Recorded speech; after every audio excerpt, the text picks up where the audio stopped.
உண்மையா அந்த கோடீஸ்வர யோகம்னா என்ன? உண்மையா அது செயல்படுமா? கண்டிப்பா ஆகல, எல்லாருமே ஆகலாம்.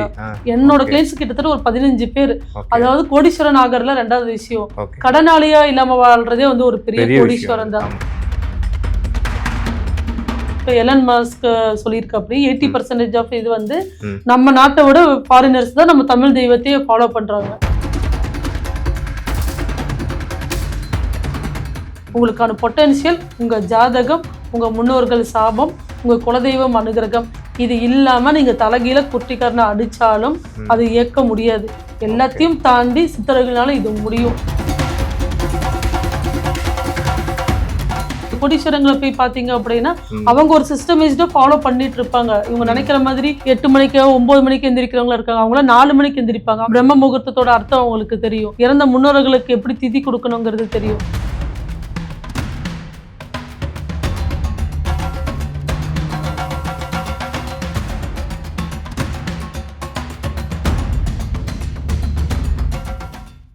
ஸ்பிரிச்சுவல் டாக் சமூக நேயர்களுக்கு வணக்கம். நான் உங்கள் வினோத் சுப்ரமணி. இன்றைய ஆன்மீக களம் நிகழ்ச்சியில் அஸ்ட்ராலஜர் கிரியா சாரணி மேம் நம்ம கூட இருக்காங்க. வணக்கம் மேம். வணக்கம். ஓம் கிரியா பாபாஜி. மேம், ஜோதிடத்தில் பார்த்தீங்கன்னா இந்த கோடீஸ்வர யோகம் இந்த காலகட்டத்தில் அமையும், இந்த காலகட்டத்தில் அமையும்னு சொல்லிட்டு அவங்களுடைய கிரக பலன்களுக்கு ஏற்ற மாதிரி சொல்லுவாங்க. உண்மையா அந்த கோடீஸ்வர யோகம்னா என்ன? உண்மையா அது செயல்படுமா? நடக்க மாட்டேதான் என்னுடைய டவுட்டு. சாதாரண மனுஷன் ஃபர்ஸ்ட் கோடீஸ்வரன் ஆக முடியுமா நீங்க போய் யாராச்சும் கேட்டீங்க அப்படின்னா அவங்க ஃபர்ஸ்ட் மாட்டேன்னு சொல்லுவாங்க. பட் எந்த ஜாதகத்தை பார்த்து உங்களால இது கோடீஸ்வர யோகம்னு சொல்லிட்டு எத்தனை விஷயத்த சொல்லிட முடியும்? பட் அப்படி கோடீஸ்வர யோகம் இருக்கிற ஜாதகமே வந்து பாத்தீங்கன்னா பல லட்சம் பேர்களை வந்து கோடீஸ்வரன் ஆனது கிடையாது. ஃபார் எக்ஸாம்பிள் நீங்க சொன்னீங்கன்னா குரு கேது அந்த பாக்கியம் இருக்கிறவங்களே ஆக முடியாது, ஆகாம போனவங்க எத்தனையோ பேர் இருக்காங்க. இப்போ குரு கேது காம்பினேஷன்ஸ் இருந்துச்சு அப்படின்னா அவங்க வந்து கோடீஸ்வர யோகம்னு சொல்லுவாங்க. ஆனா குரு கேது காம்பினேஷன்ஸ் இருந்தும் சில ஜாதகத்துல இருக்கிற சாபங்கள், அதாவது இப்போ நான் நிறைய விஷயத்துல இப்ப லாஸ்ட் டாபிக் கூட பேசியிருப்போம், செய்வினை எதிர்ப்பு அந்த மாதிரி. இது வந்து பூர்வீகத்துல போன ஜென்மத்துல செஞ்சீங்கன்னா இந்த ஜென்மத்துல கண்டினியூ ஆகிற விஷயங்கள் கூட இருக்கு. நீங்க யாருக்காச்சும் போன ஜென்மத்துல பண்ணியிருந்தீங்கன்னா அதோட கனெக்டிவிட்டி இப்போ இருக்கும் உங்களுக்கு. அப்ப அந்த மாதிரி சாபங்கள், குலதெய்வ அனுகிரகங்கள் இல்லாம வீட்டுல துர்மரணம் நடந்திருந்தா அப்புறம் அதை போய் திதி சுனித்தியோ இல்லாட்டி நீசமை இருந்தாலோ இந்த மாதிரி நிறைய ப்ராப்ளம்ஸ்ல மாட்டி இருக்கிறவங்க கூட ஆனதெல்லாம் கிடையாது. சரிங்களா? பொதுவா வந்து 2ஆம் பாவம், 5, 9ஆம் பாவம், 11ஆம் பாவம் இதெல்லாம் வந்து பாத்தீங்கன்னா கோடீஸ்வர யோகத்துக்கான இதுன்னு சொல்லுவாங்க. 2ஆம் ஸ்தானம் வந்து பாத்தீங்கன்னா பணவரவு. இதை மட்டும் வச்சு நீங்க ஒருத்தவங்களால கோடீஸ்வரன் ஆயிட முடியுமா அப்படின்னு சொன்னீங்கன்னா கிடையாது. பட் கோடீஸ்வரன் யோகம் இல்லாம ஆனவங்களும் நிறைய பேர் உண்டு. கண்டிப்பா ஆகலாம், எல்லாருமே ஆகலாம். என்னோட கிளைண்ட்ஸ் கிட்டத்தட்ட ஒரு 15 பேர். அதாவது கோடீஸ்வரன் ஆகறதுல ரெண்டாவது விஷயம், கடனாளியா இல்லாம வாழ்றதே வந்து ஒரு பெரிய கோடீஸ்வரன் தான். சரிங்களா? அப்படி கடனா இருக்கிறவங்க எல்லாம் என்கிட்ட 2023ல இருந்து இப்ப வரைக்கும் இருக்கிறவங்க எல்லாம் கடன் இல்லாம அவங்களுக்கான கிரகங்கள்னு ஒண்ணு இருக்கும். 27 நட்சத்திரத்துல ஒரு நட்சத்திரமாச்சு கண்டிப்பா நம்மளுக்கு ஃபேவரா தான் ஹெல்ப் பண்ணும். சரிங்களா? பண்ணாம போறதுக்கு ஒண்ணுமே வாய்ப்பே இல்லை. ஓகே, அப்படி இருக்கும் பொழுது அந்த ஒரு விஷயத்த மட்டும் எடுத்து கிரக பலம்னு ஒண்ணு இருக்கும். இப்ப 3 டைப்பா வந்து ஒருத்தவங்க வந்து கோடீஸ்வரன் ஆகலாம். ஒண்ணு வந்து சுய ஜாதகத்துல சுய முயற்சியில சுய உழைப்புல வந்து கோடீஸ்வரன் ஆகிறது வந்து ஒரு ரகம். 2வது ரகம் வந்து பாத்தீங்க அப்படின்னா அம்மா அப்பானாலேயோ இல்லாட்டினா மனைவினாலேயோ உடன்பிறப்புகள்னாலேயோ சொத்துக்கள் வர்றது வந்து 2வது ரகம். 3வது மற்றவங்களோட சொற்றை ஏமாத்தி வாங்குறது, அது ஒரு ரகமா இருக்கும். இப்போ வந்து நம்மளுக்கு இந்த ட்ரஸ்ட் மூலியமா வரதெல்லாம் வந்து பாத்தீங்க அப்படின்னா 11வது பாவத்துல வரும். தானம் தர்மத்துல வர மாதிரி இருந்துச்சுன்னா வந்து பாத்தீங்கன்னா 9ஆம் பாவம். உங்க வீட்டுல எல்லாம் பாத்தீங்க அப்படின்னா குழந்தைங்க இருக்காது. சரிங்களா? அப்ப யாரோ சொத்து வந்து யாருக்கோ போய் சேரும் அப்படின்னு சொல்லிட்டு சொல்லுவாங்கல்ல. அந்த மாதிரி மத்தவங்களோட சொத்து அனுபவிக்க முடியாது, தான தர்மத்து மூலியமா அனுபவிச்சவங்க நிறைய பேர் உண்டு. இப்ப நான் சொன்ன பார்த்தேன், கர்ணர்கிட்ட வந்து யாசகம் கேட்க வந்தவர் தான தர்மத்துலதானே கோடீஸ்வரன் மலையை தூக்கி கொடுக்கும் பொழுது அப்படின்றதும் அந்த எப்படியும் கோடீஸ்வர யோகம் இருக்கு. நம்ம ஆகணும்ன்றது ஆகிறது ஒரு பக்கமா இருந்தாலும் பொட்டன்ஷியலே இல்ல. பட் ஆனா நம்மளும் ஆக முடியுமான்னு கேட்டீங்கன்னா இட்ஸ் பாசிபிள் தான். கண்டிப்பா. இப்ப நீங்க இருக்கீங்கன்னு வச்சுக்கோங்களேன், உங்களுக்கு ஒரே ஒரு கிரகம் மட்டும்தான் நல்லா இருக்கு, சனிங்கிற கிரகம் நல்லா இருக்கு. மத்ததெல்லாம் வந்து பாத்தீங்க அப்படின்னா இல்ல. இப்போ சம்டைம்ஸ் சொல்லுவாங்க 2ஆம் பாவம் வந்து சுக்கிரன் நீசம் 12ஆம் இடத்துல மறைஞ்சிட்டாலும் பணம் வராதுன்னு சொல்லுவாங்க. ஆனா மறைமுக பணம் உங்களுக்கு வரும். ஓகேங்களா? மறைமுக பணம் மறைமுக பணம் வரும். சனி நல்லா இருக்கிறதுனால இல்ல நான் சொன்னேன் சுக்கிரன் 2ஆம் பாவத்துக்கான சுக்கிரன் இப்ப உங்களுக்கு இருக்குன்னு வச்சுக்கோங்களேன். போய் 12ல மறைஞ்சிடறாரு. அப்ப கிடைக்காது உங்களுக்கு பணமே. ஆனா மறைமுக பணம் கிடைக்கும். எந்த பாயிண்டோட எந்த பாயிண்ட் கனெக்ஷன் ஆகும். இப்ப ஃபார் எக்ஸாம்பிள் உங்களுக்கு வந்து சனி நல்லா இருக்குன்னு வச்சுக்கோங்க. மத்த எந்த கிரகம் நல்லா அந்த சனிங்கிற கோயிலை மட்டும் நீங்க எடுத்து பூட்டப் பண்ணி பண்ணி பண்ணி பண்ணி எப்படி கொண்டு வரணும், அதுக்கான கோயில்கள் எந்த டைம் போகணும், எந்த நட்சத்திரத்துக்கு போகணும்னு இருக்கு. அப்படியானவங்களும் நிறைய பேர் உண்டு. இப்ப எக்ஸாம்பிளுக்கு எனக்கே எடுத்துட்டீங்க அப்படின்னா, எனக்கு சுக்கிரன் நல்ல அமைப்புல இருக்கும்போது பட்டீஸ்வரம் அது எப்படி போகணும், அதுக்கு முன்னாடி ஜாதகத்துல இருக்கிற நம்மளுக்கான தோஷங்கள், சாபங்கள், இறந்த ஆத்மாக்கள், முன்னோர்கள், பித்ரு சாபம் இந்த மாதிரி எல்லாமே இருந்துச்சுன்னா ஆகாது அப்படிங்கறது மாதிரிலாம் இருக்கும். ஒவ்வொரு பாவம் ஒவ்வொரு பாவத்தோட கனெக்ட் பண்ணும்போது இருக்கும். இப்ப 2ஆம் பாவம் 3ஆம் பாவத்தோட பண்ணும்போது இன்கம் மூலியமா இப்ப ஐடி பீப்புள்ஸ் இருக்காங்க. ஐடி பீப்புள்ஸ்ல கோடீஸ்வரவங்களும் எத்தனையோ பேர் உண்டு. ஃபாரின்ல வேலை பார்ப்பாங்க. அந்த மாதிரி ஃபாரின்ல போய் ஜெயிக்கிறதுக்கும் ஒரு அமைப்பு வேணும். 12ஆம் பாவம் 11ஆம் பாவத்துல தொடர்ந்து அது மாதிரி அங்க போய் எல்லாருமே ஜெயிச்சிட்டாங்கலாம் கிடையாது. ஸோ நம்ம ஃபாரின் போற யோகம் இருக்கும். ஆனா அங்க போய் சம்பாதிக்க முடியுமான்னு சொல்லி கேட்டோம்னா இல்ல. அதுல எத்தனை கிளைண்ட்ஸ் நம்மகிட்ட இருக்காங்க. நீங்க வந்திருக்கோம் இங்கே நம்ம கடன் வாங்கி தான் ஒரு வேலைக்கு 2 வேலை பார்க்குறோம் அந்த மாதிரி.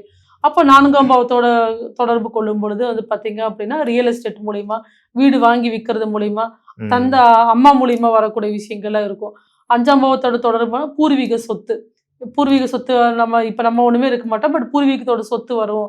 அந்த மாதிரி இருக்கிற மாதிரி எல்லாம் நம்மளுக்கு நிறைய இருக்கும். அப்போ ஒவ்வொரு பாவத்தோட புதனோட தொடர்பு கொள்ளும் பொழுது ஆடிட்டரா பெரிய லெவல் ஆடிட்டரா இருப்பாங்க. அதுக்கப்புறம் ரெஜிஸ்டர் ஆஃபீஸ் வச்சிருப்பாங்க. அதுல ரெஜிஸ்டர் ஆஃபீஸ்ல கோடீஸ்வரன் ஆனவங்களே எத்தனையோ உண்டு. இதெல்லாம் சுக்கிரன் அந்த பாவத்துல இருக்கும்போது சொல்றீங்களா? 2ஆம் பாவம் அந்த தொடர்பு கொள்ளும்போது உங்க சுக்கிரன் கிடையாது. எக்ஸாம்பிள் நான் சுக்கிரன் ஒருத்தவங்க இப்ப கன்னி லக்னமா இருக்குன்னா 2ஆம் பாவம் அப்படிங்கிறது. 2ஆம் பாவம் வந்து நமக்கு எங்களை போய் தொடர்பு கொள்ளுதோ அது மூலியமா பணம் வரும். இப்ப செவ்வாயோட தொடர்பு கொள்ளும் போது ரியல் எஸ்டேட், கன்ஸ்ட்ரக்ஷன்ஸ், சகோதரர்கள் மூலியமா கிடைக்கிறது. சந்திரன் மூலியமா இப்ப சந்திரனா இந்த மில்க் ப்ராடக்ட்ஸ் இப்ப எக்ஸாம்பிள் மில்கி மிஸ்ட் எல்லாம் இருக்காங்க பாத்தீங்களா, இல்ல சந்திரனோட தொடர்பு கொள்ளும் பொழுது இந்த மாதிரி இப்ப அனுபவிக்கக்கூடிய விஷயங்கள் இருக்கும். சில பேர் தத்து பிள்ளையா இருப்பாங்க அந்த வீட்டுக்கு. அந்த தத்து பிள்ளையா எப்படி இருப்பாங்கன்னா சந்திரனும் புதனும் இருக்கிறவங்க தத்து பிள்ளையா இருப்பாங்க. அவங்க எங்கேயோ பிறந்து அவங்க கோடீஸ்வரன் ஆகணும் போது இப்ப ஏழை வீட்லயே பிறந்துடுறாங்க. ஆனா கோடீஸ்வர யோகம் இருக்கு.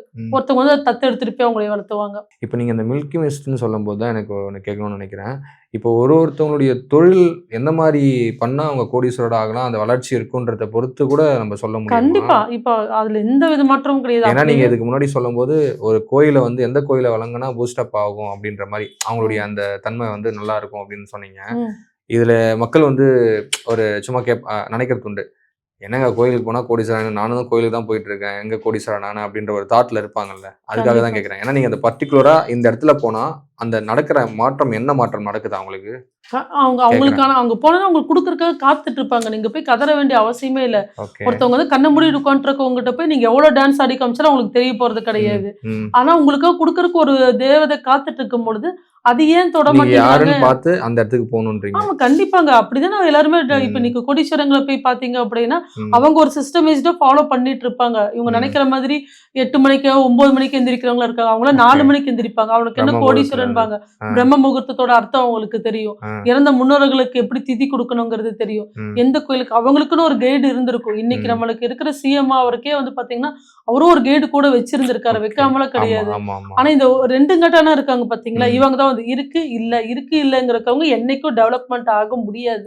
ஃப்ளக்சுவேஷன்ல இருந்து அவங்க தானும் நிம்மதியா இருக்க மாட்டாங்க, மத்தவங்களும் நிம்மதியா இருக்கிறதுக்கு விட மாட்டாங்க. இதெல்லாம் உண்மைதானா இது? கண்டிப்பாங்க. நம்ம இப்போ இங்கதான் வந்து நம்மள வந்து நேரங்காலத்தும் ராகு காலம் யமகண்டம் பாக்குறோம். பத்ரிநாத், கேதார்நாத், இமயமலையில சைட்ல போயிட்டீங்க, இதுல எதுக்கு சம்பந்தமே கிடையாது. எதுவுமே பார்க்க மாட்டாங்க. ஏன்னா அது வந்து புண்ணிய பூமி. தெய்வத்துக்கு கூட நீங்க சரண்டர் ஆகும் போது ஈவன் நான் வந்து என் வீட்டுக்கு லாஸ்டா பால் கச்சிருந்து யமகண்டத்துலதான் கச்சினது. அது ஆல்ரெடி சொல்லியிருக்கேன். அப்படி இருக்கும்போது மக்கள் வந்து இந்த டைமிங்ல யார் இந்த டைம்ல அலர்ட் பண்ணது, யாரு குறிப்பிட்டு கொடுத்தது? கேலண்டர் இன்னைக்கு நம்ம கண்டுபிடிச்சது வெளிநாட்டுக்காரங்க, நம்ம தமிழ்நாட்டுக்காரங்க தான் கண்டுபிடிச்சது. எத்தனை தெய்வங்களை வந்து இன்னைக்கு நம்மளோட நிறைய தெய்வங்களை வந்து பாத்தீங்க. இப்ப நான் அப்ளை சொன்னேன் பாத்தீங்களா, ஏகபத்த பைரவர். அவர் நம்மளை விட ஒரிசா, ஜப்பான், அந்த மாதிரி சைட்ல நேபாள் இந்த மாதிரி சைட்ல தான் வணங்குறவங்க வந்து ஜாஸ்தியே இருப்பாங்க. இப்ப ஜப்பான்ல எல்லாம் அந்த காலத்துல தப்பு பண்ணிட்டாங்கன்னா இவரை வச்சுதான் நம்ம தீர்ப்பே எடுப்பாங்களாமா. கால பைரவர் வச்சுதான் அதுக்கு முன்னாடி தப்பு பண்ண முடியாது அப்படிங்கறது பண்ணுவாங்க. சோ நம்ம நாட்டு 80% ஆஃப் எலன் மஸ்க் சொல்லியிருக்க அப்படி 80% ஆஃப் இது வந்து நம்ம நாட்டை விட ஃபாரினர்ஸ் தான் நம்ம தமிழ் தெய்வத்தையே ஃபாலோ பண்றாங்க. இவங்களும் சும்மா ஒரு இது சொல்லுவாங்க, ஒரு ஜோதிடர் பேசியிருக்கு அப்படின்னு நான் கேள்விப்பட்டேன், பார்த்த ஒரு இது. ஃபாரினர்ஸ்லாம் குலதெய்வத்தை யூஸ் பண்றது கிடையாது, குலதெய்வத்தை யூஸ் பண்றது கிடையாது, அது வேணா ஒத்துக்கிறேன் நான். பட் ஆனா தமிழ் கடவுள் யூஸ் பண்றாங்க. எந்த சாமி கும்பிடணும், அவங்க தியானம், மெடிடேஷன், யோகா, தன்னை எப்படி அதாவது நம்ம உடம்பு இயக்கத்துக்கு நம்ம தான் வாழ்ந்துக்கணுமே தவிர எதுக்கும் நம்ம கட்டுப்பட்டது கிடையாது. சரிங்களா? அப்படி இருக்கும்பொழுது கான்ஸ்டன்டா இருங்க. யாரையும் இப்போ ஒருத்தவங்க கார் வாங்கிட்டாங்கன்னா நீங்க அவங்களை பார்த்து சந்தோஷப்படணும், பரவாயில்ல நல்லா உழைச்சி வாங்கியிருக்காங்க. அப்பதான் அந்த பிரபஞ்சம் வந்து நம்மளுக்கான ஒரு கிராட்டிடியூட் கொடுக்கும், இவங்களுக்கு கொடுக்கணும். இல்லாட்டி அவன் வாங்கிட்டானா நீ அதை நினைச்சிட்டே தான் உட்கார்ந்துட்டே இருக்கணுமே தவிர பண்ண முடியாது. நீங்க யாரா இருந்தாலும் உழைக்காம எந்த ஒரு விஷயத்தையும் அடைய முடியாது. சரிங்களா? கோடீஸ்வர யோகாங்கிறது வந்து பாத்தீங்கன்னா நம்ம பிலால் ரஜினி சொன்ன மாதிரி கோடீஸ்வரனோ பிச்சைக்காரனோ யாரா இருந்தாலும் எந்த தொழிலா இருந்தாலும் உழைக்காமல் கிடைக்காது. எல்லாத்தையும் தாண்டி கிடைச்சதை தக்க வச்சுக்கிறதுக்கு 3ஆம் பாவம், அந்த மனசும் அந்த அறிவும் வேணும். அந்த மனம் எப்படி இயக்கணும், அந்த வர சொத்தை. இப்ப ராகு தசையில ஒருத்தவங்களுக்கு பணம் வருது. சரிங்களா? ராகு போல கொடுப்பார் இல்லை கெடுப்பார் இல்லைன்னு சொல்லுவாங்க. சில பேருக்கு ஸ்டார்டிங் கொடுத்துருவாரு, அது போகும்போது அது என்ன நீங்க சொன்னாலும் அது வாங்கிட்டு போயிடும். அப்ப அது என்ன பண்ணணும்னா வீட்டுல வேற யாராச்சும் பேர்ல மாத்தி வச்சிடணும். அப்ப அந்த அவங்களுக்கு நீங்க மாத்தி வைக்கும் போதுதான் நீங்க சம்பாரிச்சது நம்மளுக்கு நினைக்கும். ஆமா, அதை விட்டுட்டு வந்துட்டே இருக்கு, இது நம்ம இப்படியேதான் இருந்துரும் நினைச்சா 30 வருஷம் வாழ்ந்தவங்களும் இல்ல, 30 வருஷம் வீழ்ந்தவங்களும் கிடையாது. சரிங்களா? சோ யாரோட வாழ்க்கையும் நம்ம எட்டி பாக்குறத நிப்பாட்டிட்டு மத்தவங்களுக்கு புறம் பேசுறதையும் நிப்பாட்டி, நிறைய பேர் நிறைய இது பாக்குறோம், மத்தவங்களுக்கு குறை பேசுனவங்களும் டெவலப் ஆனது சரித்திரமே கிடையாது. தான் உண்டு, வேலை உண்டு, தன்னோட தெய்வீகம், தான் செய்யும் தொழிலே தெய்வீகம், அதை பார்த்துட்டு இருக்கும் பொழுது மட்டும்தான் எல்லாத்தினாலையும் கோடீஸ்வரன் ஆக முடியும். இது வந்து நிதர்சன உண்மை, அது நாங்க பண்ணியும் இருக்கோம். Okay ma'am. அப்ப கண்டிப்பா வந்து இப்ப நீங்க சொல்றீங்கல்ல, ஒரு சில கோயில்களுக்கோ அதாவது அந்த ஜாதகருக்கு ஏற்ற மாதிரி சில வழிமுறைகள் சொன்னா கண்டிப்பா ஒருத்தரால கோடீஸ்வரர் கண்டிப்பா ஆக முடியும். ஆமா, இப்போ எப்படி சொல்றது, ஒரே வீட்டுல பிறந்தவங்க எல்லாருமே ஆனதெல்லாம் கிடையாது. ஒரு வீட்டுல பிறந்தவங்க வந்து ஒருத்தவங்க டெவலப் பண்ண இருக்காங்க, ஒருத்தவங்க சாப்பாடுக்கே கஷ்டப்படுறவங்களும் இருக்காங்க. இது எல்லாமே கர்ம வினையை பொறுத்துதான் இருக்கு. இப்ப அந்த காலத்துல காந்தாரி வந்து 108 குழந்தைங்களை பிறந்தாங்கன்னு சொல்றாங்க. 108 வாட்டி அவங்க டெலிவரி ஆகல. அந்த காலத்திலேயே வந்து தன் கருவை வந்து ஒரு 108 பார்ட்ஸுக்குள்ள போட்டு அதுக்கு வளர்ச்சி கொடுத்துதான் அப்படிதான் வந்துச்சே தவிர 108 வாட்டி யாராலும் கன்சீவ் ஆக முடியாது. அப்ப அந்த காலத்துலயே அந்த ஐவிஎஃப் சர்வசாதாரணமா பண்ணாங்க. அப்ப பண்ணும்போது 108 ஒரே மாதிரி கிடையாது. 108க்கும் அவங்கவங்களோட கர்மா, அவங்கவங்களோட பிறப்பு, ஒரே வயிற்றுல பிறந்திருந்தாலும் உங்களோட கர்ம வினையை பேஸ் பண்ணிதான், ட்வின்ஸா இருந்தா கூட உங்க கர்ம வினையை பேஸ் பண்ணிதான் பார்க்கணுமே தவிர தயவு செஞ்சு இப்ப இந்த எப்படி சொல்றது, இது பொது பலன்லயோ அந்த மாதிரி ஒரு கோச்சார விஷயமோ உங்களால ஃபுல்லா எந்த விஷயத்தையும் அனுபவிச்சிட முடியாது. உங்களுக்கான பொட்டன்ஷியல் உங்க ஜாதகம், உங்க முன்னோர்கள் சாபம், உங்க குலதெய்வம் அனுகிரகம், இது இல்லாம நீங்க தலைகீழ குட்டிக்காரனை அடிச்சாலும் அது இயக்க முடியாது. எல்லாத்தையும் தாண்டி சித்தர்களால இது முடியும். இது வந்து இப்ப ப்ரூவ் பண்ணி இருக்காங்க. இன்னைக்கு எத்தனை பேர் இருக்காங்க அப்படின்னு, இப்ப நானும் இருக்கிறேன் அப்படின்னு சொன்னா இப்ப ஆல்ரெடி சொன்ன மாதிரி 8 திசை நடக்கும்போது கண்டிப்பா யாரும் இருக்கவே முடியாது. பட் அது எப்படி என்னால ஒரு 5 வருஷம் இயக்கிக்க முடியுமோ பண்ணிக்கணும். நான் இன்னும் இப்ப எனக்கு இப்போ லாஸ்ட் வீக் தான் பர்த்டே முடிஞ்சு, இன்னும் 5 வருஷம் கழிச்சுதான் கார் வாங்குவேன்ட்டு நான் ஃபர்ஸ்ட் பார்த்த ஆஸ்ட்ராலஜர் சொன்னார். ஆனா இன்னைக்கு நான் 2-3 காரும் நாங்க வச்சிருக்கோம். சரிங்களா? அதனால நீங்களா வந்து உங்களோட வளர்ச்சியை கெடுத்துக்காதீங்க. சரிங்களா? இது ஒரு பாத்துன்னு தெரிஞ்சுட்டு கரெக்டான ஒரு அனலைஸுக்கு வந்து என்ன பண்ணா என்ன ஜெயிக்க முடியும் அப்படிங்கறது தெரிஞ்சுட்டு நீங்களும் எல்லாருமே வாழ்க்கையில நல்லா இருக்கணும். இப்போ கண்டிப்பா எல்லாரும் வந்து கோடீஸ்வரராக பாசிபிள் இருக்கு. கண்டிப்பா ஒவ்வொருத்தவங்களும் வந்து பாத்தீங்க அப்படின்னா தன்னோட பிறப்போட நோக்கம் என்ன அப்படிங்கிற ஒரு விஷயம் இருக்கும். சரிங்களா? அந்த பிறப்போட நோக்கம் அப்படிங்கும்போது லாஸ்ட் வீக் என்னோட பர்த்டே அன்னைக்கு நாங்க என்னால முடிஞ்ச ஒரு விஷயம், அதாவது டெய்லி மார்னிங் 10 to 12 ஆல்ரெடி நம்ம கிரியாவை பார்த்துட்டு இருக்கோம். கிரியா அந்த டைம் பாக்குறவங்களுக்கு கூட சேர்ந்து அருள்வாக்கோட சேர்ந்து சொல்லி அவங்களை இந்த மூட நம்பிக்கை, ஏன்னா இந்த செய்வனைங்கிற ஒரு விஷயத்துல ஆக்சுவலா இந்த டாபிக் லைஃப்ல நான் தொடக்கூடாதுன்ட்டு தான் இருந்தேன். பட் ஆனா திருமூலரே வந்து அந்த காலத்துல வந்து இந்த மாதிரி மக்கள் பாதிப்பாங்க சொல்லிட்டு இந்த மாந்திரிகங்கிற விஷயத்துக்குலாம் வந்து திருமூலர் தான் ஒரு மூல காரணமா இருக்காரு, சொல்யூஷன். அப்போ இதனால நிறைய பேர் எப்படி ஒருத்தவங்களும் பேசுறாங்க என்கிட்ட, எனக்கு படபடப்பா இருக்கு, நான் உங்ககிட்ட புக் பண்றதே வந்து ஏதாச்சும் செய்வனையால நின்றுமோ அப்படின்னு எனக்கு சிரிக்கிறதா இல்லாட்டினா வருத்தப்படுறதானே தெரியல. அப்ப அவங்களும் மிகப்பெரிய மன உளைச்சல் இருக்கும்போது அந்த வீடை எப்படி இருக்கும், வீட்டுல மத்தவங்க எப்படி இருந்தாலும் ஒரு லேடிஸ் ஸ்ட்ராங்கா இருந்தா இந்த குடும்பத்தை கொண்டதில்ல.